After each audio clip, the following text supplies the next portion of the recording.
se retrouve pour une nouvelle interview pour Billion Keys et on est avec Maxime Biamou, qui est joueur en Écosse, en première division écossaise. Comment ça va, Maxime? Ça va et toi? Ça va très bien, merci. Alors, la première question que j'ai envie de te poser, c'est que tu as commencé donc en Île-de-France, à Bonneuil et Villemont. Après, tu es parti à Yzeure et d'un coup, tu t'es retrouvé Ouais. en Angleterre à Sutton. Comment ça se fait un changement comme ça de club? Enfin, comment ça vient? En fait, pour être honnête avec toi, ça s'est fait par hasard. J'étais parti, après avoir fini ma saison à Yzeure, j'étais parti faire un essai à je crois que c'était Villefranche. Il me semble que c'était Villefranche Mhm. ou je sais plus. Non, c'était pas Villefranche, c'était un club qui était en national. J'étais parti faire un essai et au final, il y avait un agent qui était là-bas qui m'avait vu jouer. L'essai, il m'avait pas pris à ce moment-là, le club de national. Et l'agent qui m'a vu, en fait, c'était un ami, c'était le pote d'un ami à moi. Ok. J'habite à Bonneuil. Et il m'a appelé, il m'a dit, ouais, il y a un agent qui t'a vu jouer lors de ton essai en national et il voudrait savoir si tu étais chaud pour aller en Angleterre, tu vois. Ouais. Donc moi, j'ai dit, Ok. bah, pourquoi pas, tu vois. Je sortais d'une saison en CFA, mon but, c'était de jouer le plus haut possible. Et au final, bah, je pense que tout le monde rêve d'aller un jour jouer en Angleterre. Et en même temps, je me suis dit, bah, je vais jouer en Angleterre et je peux apprendre l'anglais, donc Oui, tant c'est mieux, ça. tu vois. Et tu parlais Je me suis anglais dit, avant d'arriver? franchement, pas du tout. Pas du tout, ouais. Franchement, j'avais les bases de l'école, mais maintenant que mon anglais il est bien, je me rends compte que je parlais pas du tout anglais. Ouais, c'est ça. Et Et pour toi, c'est important de parler la langue quand tu arrives dans un pays, dans un nouveau pays pour jouer au foot? franchement, ouais, c'est important de ouf parce que les clubs, franchement, maintenant avec mon expérience, ils détestent quand tu parles pas la langue. Hmm. Ils détestent quand tu parles pas la langue. Après, il faut savoir que nous, après, je sais pas, moi, je suis parisien, je sais pas comment c'est dans toute la France, mais on n'est pas trop sociables, les Français. Ou peut-être c'est Ouais. les Parisiens, je sais pas. Et ce qui fait que on est souvent en retrait, alors que les Anglais, ils aiment bien s'exprimer, tout sortir, parler avec les gens et tout. Et si déjà, tu n'es pas très sociable et en même temps, tu parles pas la langue, eh ben, eux, ils détestent ça. Et donc, du coup, moi, c'est ce que je dis même à l'heure actuelle, dès qu'il y a des amis à moi ou des petits qui veulent jouer en Angleterre et tout, je leur dis, la première chose, c'est au moins parler anglais. Ouais. Ça, c'est le minimum, au moins, ça va vous aider. Parce que au final, si le coach il voit que tu ne comprends pas ce qu'il dit, il va pas chercher à comprendre, il va prendre un anglais directement. Ouais, il va te mettre sur le banc et tu joueras pas. Et le temps que tu apprennes la langue et que tu t'adaptes à la culture, etc., quoi. Ah, clairement, en plus, quand tu arrives là-bas, t'as des papiers à faire et tout, c'est pas facile, tu vois. Si déjà tu parles même pas la langue, c'est-à-dire qu'après, tu dois demander au club, tu vas leur dire, voilà, je dois faire ce papier-là, est-ce que vous pouvez m'aider, vous pouvez faire ça. Après, pour eux, tu vois, ils ont pas que ça à faire en vrai, tu vois. Hmm. Donc, au final, c'est mieux que tu parles la langue et au moins tout est réglé, tu n'as pas de problème, tu t'intègres bien. Quand le coach il te parle, tu peux aller parler avec lui, il n'y a pas de problème avec ça. Donc toi, quand tu es arrivé, tu as ressenti cette difficulté de la langue qui t'a un peu empêché de t'adapter tout de suite dans ton club? En fait, moi, la chance que j'avais, c'est qu'il y avait un Français à ce moment-là dans le club, Betsente Gomis. Ok. C'est-à-dire que dès que j'étais là-bas, il m'a beaucoup aidé. Il habitait à Southampton et moi, du coup, le club il m'avait mis à Southampton aussi. Donc, il m'aidait pour toutes les démarches. Après, moi, je suis quelqu'un de très débrouillard. Donc, Hmm. au final, j'ai essayé de chercher à droite à gauche. Mon agent de l'époque aussi m'avait aidé. Donc, j'ai essayé de faire ça rapidement et ça va, franchement, je m'en suis bien pris. Après, c'est sûr que moi, par exemple, quand à Coventry, il y a des Français qui sont venus, il y avait Wesley Jobello qui est venu et après Julien Dacosta. Et je savais que ça allait être compliqué aussi pour eux. Donc, directement, j'ai dit, bon, dès que tu arrives, on va faire ça, on va faire tes papiers. Comme ça, tu n'as pas de problème avec ça. Et au moins, ça, c'est réglé. Tu te concentres sur le foot et voilà, quoi. Oui, c'est ça. Le principe, c'est que d'avoir vraiment le focus sur le foot et pas avoir d'éléments perturbateurs. Toi, donc, Ah, tu disais que tu complètement. avais plutôt bien vécu l'adaptation. C'est vrai qu'il y a beaucoup de joueurs qui ont du mal vraiment à s'adapter à des nouvelles cultures. C'était vraiment différent la culture anglo-saxonne et la française. En termes football ou dans la vie? Les Les deux. deux, un peu les Je te deux, quoi. raconte. Une adaptation globale pour jouer au foot. Bon, au niveau du football, c'est vrai que après ça dépend. Tu vois, moi quand je suis arrivé, j'étais en cinquième division, donc c'était pas Mm. forcément un niveau très élevé. Ouais. Et les clubs sont tous différents en cinquième division. C'est-à-dire, tu as des clubs, ils sont super professionnels, ils s'entraînent tous les jours. C'est des clubs qui ont joué peut-être qui ont été en championship, qui sont descendus, donc ça reste quand même très professionnel dans ce qu'ils proposent. Et tu as des clubs vraiment très amateurs où tu as vraiment un entraînement, voire deux entraînements par Ah semaine. oui, d'accord. Ouais. Et c'est vraiment deux mondes différents. C'est-à-dire que moi, quand je suis arrivé à Sutton, par exemple, c'était vraiment très amateur. Quand je suis arrivé, je me suis dit, mais c'est incroyable. On avait entraînement. vu qu'on jouait presque tous les mardis et samedis, on avait entraînement que le jeudi. Et l'entraîneur, c'était pas vraiment. Toi, tu sentais que c'était pas du. Comment dire? En fait, c'était un millionnaire qui a investi de l'argent dans le club. Et au final, c'est lui qui l'ont mis coach. Et il ramenait des joueurs qui étaient bons parce qu'il avait de l'argent. Mais tu sentais qu'il n'était pas vraiment, il n'était pas vraiment professionnel dans ce qu'il faisait, en Ouais. fait, tu vois. Vous connaissez pas le Donc, monde du football.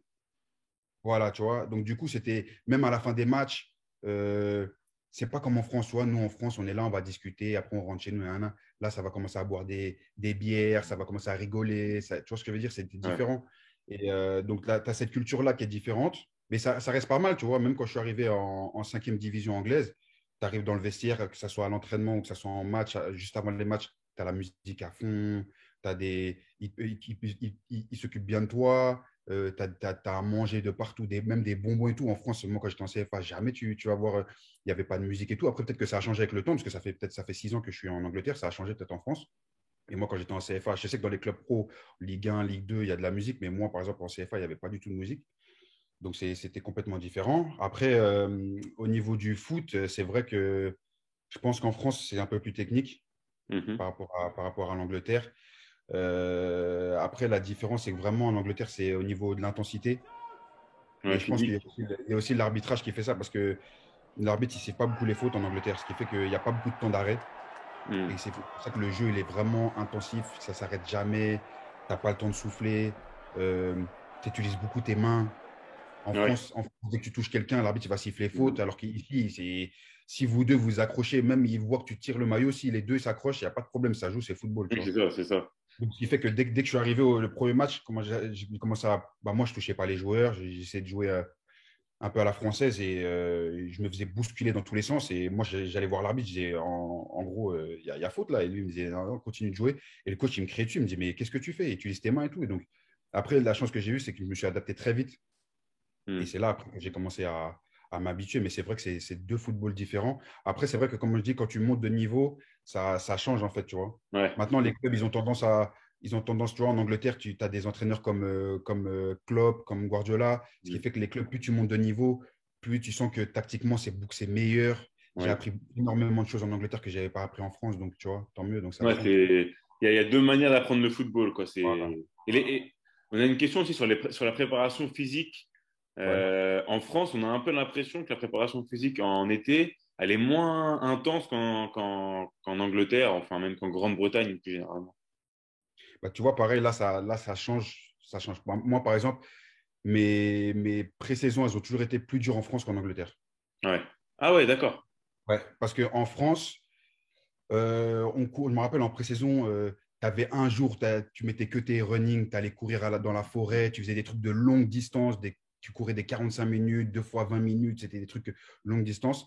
Et en Angleterre, je te donne un exemple, dès que j'ai signé à Coventry, le préparateur physique et le coach assistant, c'était un coach un peu à l'ancienne. Donc franchement, celle-là, c'était la pire pré-saison de ma vie. On Ouais. courait, j'en pouvais plus. Il y avait trop de joueurs qui vomissaient dans tous les sens. Il y avait pas de. Tu vois, en France, ils font un jour tu cours, le lendemain c'est plus muscu, mais tu vas pas courir, tu vois. Cette année-là, on courait tous les jours. Ah ouais, ça. Tous les jours, on finissait les entraînements 15-15, 30-30.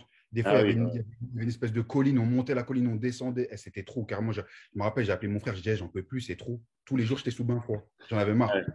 Mais après, euh, Tu te il rends y a compte un de ça. coach. Ah non, ouais, franchement. Mais après, il y a un coach de Chelsea qui est venu dans mon club, qui est devenu assistant. Et là, c'était changement total. On Ah oui. courait jamais. On courait jamais. On faisait quoi? C'est l'entraînement en lui-même, il était intensif. C'était vraiment, dès que tu n'avais pas le ballon, fallait que tu presses l'adversaire, fallait que tu presses l'adversaire. Et du coup, bah, l'entraînement, il était un peu dur, mais tu étais avec ballon, donc tu ne sentais pas trop. Et au pire, si tu n'avais pas fait à cette distance, et ben, le préparateur physique, il allait utiliser les lignes, tu vas faire des box-to-box, mais c'est pas un truc de ouf, tu vois, c'est pas, t'es pas carbo. Et là, franchement, les 4 dernières années que j'ai fait à Coventry, ou les 3 dernières années que j'ai fait à Coventry, pré-saison, on ne courait jamais. Même quand Wesley il est venu ou quand Julien Dacosta il est venu, il me disait, hey, mais c'est quoi ces pré-saisons? On court Hmm. même. Il me dit, c'est un truc de dingue. En Mais c'est fait, parce c'est que pas nécessaire.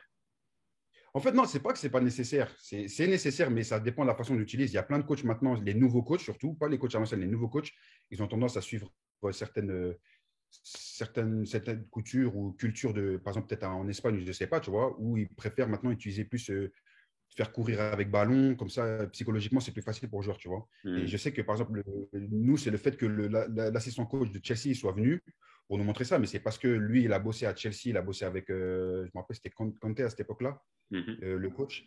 Et en gros, ça courait jamais. Ça Ouais, courait jamais. Il y a plein de joueurs aussi maintenant, même dans certains clubs, ils courent presque jamais. Et en fait, la tendance, ça change en fait. Je sais qu'il y a d'autres Français que je connais qui jouent en Ligue 1 ou en Ligue 2 ou en Championship, ils me disent pareil, ils me disent on ne court pas quoi. Mais sauf que tu as des clubs pareil où ils ont des coachs à l'ancienne et tu vas voir qu'ils vont te dire les pré-saisons, c'est n'importe quoi. Parce qu'ils font que de courir, courir. Mais je me souviens que moi, en France, les pré-saisons, c'était les pires. Parce que tu allais dans des forêts, tu courais des 45 minutes. Moi, le plus que j'ai fait à Coventry, c'était, il te faisait un test, tu courais 5 minutes. Tu courais 5 minutes et après, il voyait en fait en fonction de ta distance et ton cœur. Et après, c'est tout. Après, il faisait un calcul et tout. Et au pire, on faisait le test BIP en tout début de saison. Mais ouais. c'est tout. Nous, c'était que du. Au pire, tu faisais des trucs qui duraient VMA. 15 secondes, 15, 30 max, tu vois. Ou au Hmm. pire, 4 minutes. On fait 4 fois 4 minutes. Ça, pendant la pré-saison, le préparateur physique faisait 4 fois 4 minutes. Et fin. C'était pas des trucs de 20 minutes, tu cours longtemps, 45 minutes. C'était la folie. Mais moi, personnellement, je préfère les. En fait, les tendances, ça change. Et moi, en France, c'était pire qu'en Angleterre, personnellement. Et après Sutton, tu es parti à Coventry et ensuite, là, aujourd'hui, tu es en Écosse, à Dundee. Voilà, Et à exactement. vraiment rester dans cet environnement britannique. C'est un Ouais. choix ou c'est les opportunités qui sont restées comme ça? En fait, moi, d'un côté, je voulais rester en Angleterre et rester en Championship. Mais que si j'avais pas l'opportunité d'aller en Championship, eh ben, je préférais aller en Angleterre. Après, moi, je suis quelqu'un qui aime bien voyager, qui aime bien découvrir des cultures.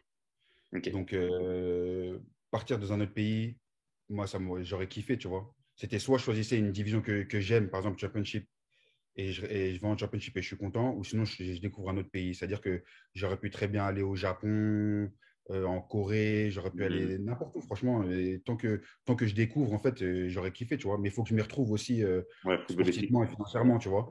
Et au final, j'ai eu des propositions dans certains clubs et, euh, et tu te rends compte que des fois, c'est pas sérieux, en fait. Mhm. Tu vois, il te propose quelque chose, au final, dès que tu arrives là-bas, il te donne un autre contrat. Ouais. Euh, Quand je parle avec des joueurs qui sont là-bas, ils me disent ils ne sont pas payés. Ah oui, oui. Les mecs qui sont à la cave. Et je leur dis, mais qu'est-ce qui se passe? Ils me disent, ouais, mais c'est ça, parce que finalement, le club, si. Nan. Et moi, je dis, ah, en fait, ça, c'est. Je vais m'envoyer dans un truc bourbier. Mhm. Autant que je reste peut-être de l'Angleterre, ça s'est bien passé. Peut-être que c'est peut-être mieux pour moi que je reste au Royaume-Uni. Donc, je pense que la meilleure solution, peut-être pour moi, c'est d'aller en Écosse si je ne trouvais pas la Championship. Après, c'est vrai que j'ai signé en Écosse très tard. Ouais. Et Oui, c'est parce ça. que justement j'avais des propositions où ça ne s'est pas passé. J'ai voulu chercher des championships. Il y a des trucs qui ont fait que ça ne s'est pas passé aussi. Donc, au final, et avec le Covid, il y a plein de trucs qui ont changé dans le football. Tu vois, il y a des clubs, ils vont te dire qu'ils n'ont pas d'argent, alors qu'on sait très bien qu'ils ont de l'argent. Il y a Mhm. des joueurs, justement, bah, le problème, c'est que comme les joueurs, même s'ils ne jouent pas, ils préfèrent la sécurité et garder leur contrat de 2 ans et de rester dans leur club et pas jouer et d'être à la cave, et au moins ils sont payés, que de partir. C'est-à-dire que les clubs, ils se disent quoi? Ils se disent, bah, nous, on ne peut pas recruter tant qu'on ne vire pas certains joueurs. C'est ça, ouais. Donc, ils peuvent pas. Ce qui fait que les clubs ils te proposent des salaires de misère. Donc, au final, tu t'y retrouves pas. Donc, tu dis, bah non. Et au final, c'est ça qui fait que tu as plein de joueurs qui ont joué en Ligue 1, en Championship, qui se retrouvent dans des petites divisions. Tu as des joueurs que j'ai plein de potes à moi, ils n'ont plus de club. Ils sont là Ouais. depuis, ils s'entraînent tout seuls. Et moi, en fait, c'est ça que j'ai fait. C'est que depuis le mois de juin, je m'entraîne tout seul. Depuis de juin jusqu'à fin septembre, je me suis entraîné tout seul. Et je Ah. dis, c'est pas possible au bout d'un moment. Donc, il faut faire des choix pour la suite de ta carrière. Et c'est aussi pour ça que je me suis retrouvé en Écosse. Ça devait être compliqué à vivre ce moment de doute un peu, non? De est-ce que je vais là-bas, est-ce que je vais là-bas, est-ce que je vais retrouver un club stable, est-ce que bon, au final ça valait la chandelle parce que tu es en première division, mais finalement ça devait être compliqué. Non, c'est compliqué, mais c'est surtout aussi que le football, c'est un monde de requins, tu vois. Ce qui Hmm. fait que et tous les jours, il y a des agents qui m'appelaient. Des Hmm. nouveaux agents, ou ça peut être des potes à moi, ou qui veulent me présenter des agents, tu vois. Hmm. Et en fait, au final, ça fout la merde. Parce que mon agent principal, il va m'appeler, il va me dire, ouais, mais attends, j'ai appelé tel club, ils m'ont dit qu'il y a déjà un agent qui a parlé pour toi, alors que moi, j'ai rien demandé à personne, en fait, tu vois. Hmm. Et quand les clubs, ils disent, ah, bah, finalement, c'est qui son agent, on ne sait pas, bah, on préfère pas le prendre, tu vois. Et souvent, ça se passe comme ça. Et c'est ce qui m'est arrivé cet été. Ah oui, c'est ça. Parce que les agents, il y a beaucoup de jeux d'agents justement dans le foot. C'est un peu un fardeau en ce moment, hein. Les soi-disant agents, en fait, c'est des faux agents qui prennent des parts sur des transferts alors que c'est pas leur joueur. Enfin, tu vois, et donc Ouais, c'est maintenant les ça. clubs. Ils veulent te faire signer des documents alors qu'au final, ils ont rien. C'est juste qu'au Mm. au moins, s'ils trouvent quelque chose, mais après, le problème, c'est que tu es bloqué. Ils veulent te vendre du rêve. Et, il faut pas... et c'est ça le truc qui s'est passé. C'est que moi, quand je suis parti, il y avait un club qui m'avait proposé un contrat. J'aurais dit, OK, il n'y a pas de problème, je fais visite. Puisque comme c'était au mois de septembre, un truc ça, août-septembre, et ils ne connaissaient pas ma condition physique. Donc, ils m'ont Mm. dit, bah, tu viens, tu fais des tests physiques. J'ai dit, OK, pas de problème. Et après, mais on avait un pré-contrat de prévu, tu vois. Mm. Et au final, une fois que j'arrive là-bas, je commence à faire la préparation, je commence à faire les tests physiques, ça se passe bien et tout. Et je vois, ils commencent à vouloir me proposer autre chose que ce qu'ils m'avaient prévu. Et moi, j'ai Mm. dit, bah non, c'est pas comme ça, tu vois. Et ils me disent, ouais, mais c'est un grand club. Même, franchement, le club, il était bien, mais ils me disent, c'est un grand club, tu as une grosse opportunité. Mais je dis, mais c'est pas ça le problème. Avant Mm. de venir, il y avait un contrat. Pourquoi tu veux changer? On n'est pas clair dans ce moment-là. Et quand tu viens dans le club et que tu parles, il y a d'autres Français, et les Français te disent, bah, moi, je suis à la cave, je ne sais pas pourquoi, je n'ai pas été payé pendant plusieurs mois. Oui, c'est ça. Des trucs comme ça, tu te dis, non, finalement, tu as eu, même si c'est un grand club, je ne vais pas rentrer dans un truc bourbier, ça ne sert à rien. Donc, Oui.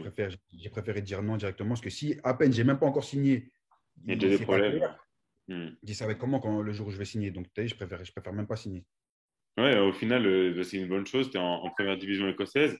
Alors, tu as joué 3 matchs, Ouais. mais je suppose que ça a à voir aussi avec le fait d'être arrivé tard, d'avoir Mm. eu une prépa physique solo.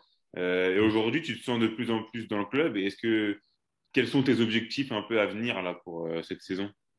Un peu. Après, c'est sûr que, ouais, après, c'est sûr que voilà, le problème que j'ai eu, c'est que j'ai signé très tard. L'équipe a tourné super bien. Ils étaient troisième du championnat. Euh, et que j'avais pas eu de préparation physique, même si me suis entraîné et tout. Franchement, j'étais prêt. Après, j'ai eu le Ah, Covid un mois avant de signer dans le club. ah, ça c'est Et dur. le COVID, ça m'a tué parce que j'avais perdu 4 kilos. Ah ouais. C'est-à-dire que tout ce que j'avais fait auparavant, je n'avais pas couru pendant 2 semaines, ce qui fait que quand j'ai repris, bah, j'étais en galère totale. Ce qui fait que quand je suis arrivé au club, même si tout ce que j'avais fait avant, j'avais presque perdu. Donc le club, ils m'ont dit, ah, bah, faut que tu refasses une pré-saison. Donc ils ont commencé à vouloir que je Mm. m'entraîne et tout. Mais après, c'est sûr que quand tu n'es pas prêt physiquement et qu'en même temps l'équipe elle tourne bien, c'est difficile d'avoir du temps de jeu, tu vois. Mm. Donc, je prends mon mal en patience. Après, moi, je me connais, j'ai toujours été un bosseur et déterminé dans tout ce que je fais. Et j'ai donné le meilleur de moi-même. Après, au final, c'est pas moi le coach, c'est lui qui fait ses choix. Mm. S'il veut que je joue, je vais jouer. S'il veut pas que je joue, c'est son choix. Mais moi, en tout cas, je veux pas je veux pas que ça soit de ma faute. Je donne toujours tout à 100%. Et après, voilà, s'il veut que je joue, je vais jouer. S'il veut pas que je joue, bah, ça sera son choix en tout cas. Mais voilà, je vais tout donner et après, on verra, hein. Et t'es en contrat jusqu'à la fin de l'année là, c'est ça? Ouais, Ouais. exactement. Et c'est renouvelable avec une clause? Euh, Personnellement, non, parce que pour être honnête, moi, mon but, c'était vraiment de faire 1 an et après partir. Ah, ok. Parce que moi, je vise toujours le plus haut. Et moi, comme j'ai dit, même au niveau du club et tout, c'est je joue, je montre ce que j'ai. Maintenant, si vous voulez me garder, il n'y a pas de problème. Après, il faut savoir que par rapport à ce que j'avais à Coventry, j'ai baissé mon salaire aussi. Ok. Mais j'avais décidé d'aller dans ce club-là parce que je voulais jouer. J'ai eu d'autres propositions où je gagnais plus d'argent, mais on me proposait d'aller sur le banc et j'ai dit non. J'ai dit Hmm. que il fallait absolument que je joue et j'ai pas envie d'être sur le banc. Ouais. Et donc, c'était aussi ça. Mon but, c'est de jouer le plus haut possible. Il y a des joueurs aussi à mon âge, ils préfèrent juste la stabilité. Moi, je cherche toujours à jouer le plus haut possible. Hmm. Donc, c'est aussi un choix de ma part. Après, voilà, c'est sûr que c'est risqué, surtout avec les temps qui courent et surtout quand tu es remplaçant. Oui, c'est ça. Donc, Et tu pouvais pas voilà. savoir en arrivant. Ah non, c'est sûr. Mais après, faut savoir aussi que le foot, c'est un peu du poker aussi, tu vois. C'est-à-dire que moi, avant que je signe aussi là-bas, ils m'ont dit que bah, il y avait un attaquant qui jouait avec moi à Coventry la première année qui est blessé jusqu'au mois de janvier. Hmm. Après, ils avaient pas vraiment d'attaquant. Donc, dès que j'ai signé là-bas, ils m'ont dit bah, tu vas jouer. Donc, au final, moi, c'est aussi pour ça que je suis venu. Donc, c'est vrai que il y a quelques semaines de ça, j'ai quand même lancé un coup de gueule en disant Mhm. que je n'étais pas venu ici pour être sur le banc, tu vois. Mais au final, si l'équipe elle tourne bien, bah, Oui, j'ai ouais. pas trop mon mot à dire d'un côté, mais de l'autre côté, quand ça perd et que ça me fait pas, on me fait pas jouer, bah moi Ouais, c'est ça. c'est normal que moi je pose des questions, tu vois. Donc c'est pour ça en fait le problème c'est que faut aussi, c'est ça le problème du football. Les gens ne se rendent pas compte. Il faut que les agents qui vont te dire qui peuvent te dire des bêtises et tu dois les croire ou non. as des clubs qui vont essayer de te parler, c'est à toi de les croire ou non. Et c'est un jeu de poker, en fait, tu vois. Mhm. Donc, c'est pour ça qu'aussi, c'est pas un facteur chance, c'est les choix que tu prends. Il faut faire des bons choix. Il y a des joueurs qui se retrouvent, il y a des joueurs très très forts qui se retrouvent à faire des carrières mitigées parce qu'ils ont fait des mauvais choix ou parce que le football, comme tout le monde sait, c'est aussi politique, c'est aussi business. Mhm. Donc des fois, tu as des joueurs qui se retrouvent sur le banc, on ne sait pas pourquoi. Donc c'est un peu ça le problème. Mais bon, après, c'est le cas pour tout le monde. Et puis voilà, moi, je pars du principe où ça s'est toujours bien passé au final pour moi. Et moi, je me donne toujours, parce que je me donne toujours à fond. Tu vois, il y a des joueurs qui lâchent C'est vite. ça. Ouais. Et, moi, j'essaie toujours de me donner à 100% et je suis toujours déterminé. Donc, au final, ça va être moi et ce que je vais proposer. Si lui ne veut pas me faire jouer, c'est son choix. Moi, je n'aurai pas de regret de mon côté parce que j'ai donné tout ce que je pouvais donner. Et puis voilà. J'ai la dernière question qu'on pose systématiquement à Billion Keys. Quelles sont pour toi les clés de la réussite en tant que joueur de foot? Les clés de la réussite. Euh, beaucoup de travail, beaucoup de travail, beaucoup de sacrifices parce que le football, c'est pas facile. Mm. C'est pas facile physiquement, c'est pas facile psychologiquement et c'est pas forcément les meilleurs qui réussissent. Moi, je peux vous garantir que j'ai mes qualités, j'ai beaucoup de détermination. Je me suis fait 2 fois les croisés.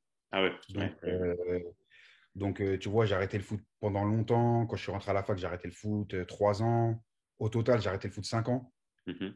Et pourtant, j'ai réussi à faire une carrière que je suis très content, très, très content d'avoir joué en Championship, d'avoir joué à Wembley, d'avoir joué contre des grands clubs. Mm.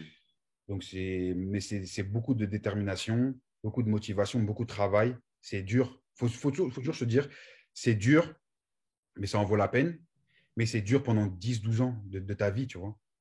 C'est-à-dire qu'après, la vie, elle est longue. Si tu peux juste consacrer ces 10 12 ans à te donner les moyens de réussir, et après, bah, Ça après, tu kifferas t'éclater. après. Tu es Ouais. encore jeune, tu vois. Si tu arrêtes ta carrière à 34 ans, tu es encore jeune. Mhm. Donc, et c'est des sacrifices parce que regarde, moi, à l'heure actuelle, regarde, je suis tout seul, ma famille, elle est en France, mes potes, quand je les vois, par exemple, sur les réseaux sociaux, ils s'amusent, ils vont en vacances ensemble. Moi, je ne suis pas en vacances avec eux. Donc, c'est des sacrifices, mais quand même, je kiffe, tu vois. Je suis payé à jouer au football, donc c'est beau. Ouais, c'est ça. Mais c'est beaucoup de sacrifices. Quand ça se passe mal, bah, tu es tout seul et c'est compliqué, mais ça en vaut quand même la peine, tu vois. Mais c'est, comme je dis, c'est ça, c'est sacrifice, motivation, détermination, travail. Et après, tu auras les clés de la réussite au final, tu vois. Franchement, et croire en Dieu. Je pense que c'est aussi important parce que euh, toi, quand ça se passe mal et que tu n'as pas de croyance, eh ben, c'est que toi et toi seul. Ouais. Si tu ne crois pas en toi, si tu commences à avoir des doutes sur toi-même, c'est fini. Parce que alors que quand tu as Dieu avec toi, tu te dis non, mais t'inquiète, ça va bien se passer, il y a Dieu qui est avec moi. Et du coup, là, d'un coup, tu n'as plus de pression, tout se passe bien. Mais c'est important aussi de remercier Dieu, tu vois. Donc, faut pas l'oublier. Voilà. Mais écoute, merci beaucoup, Maxime.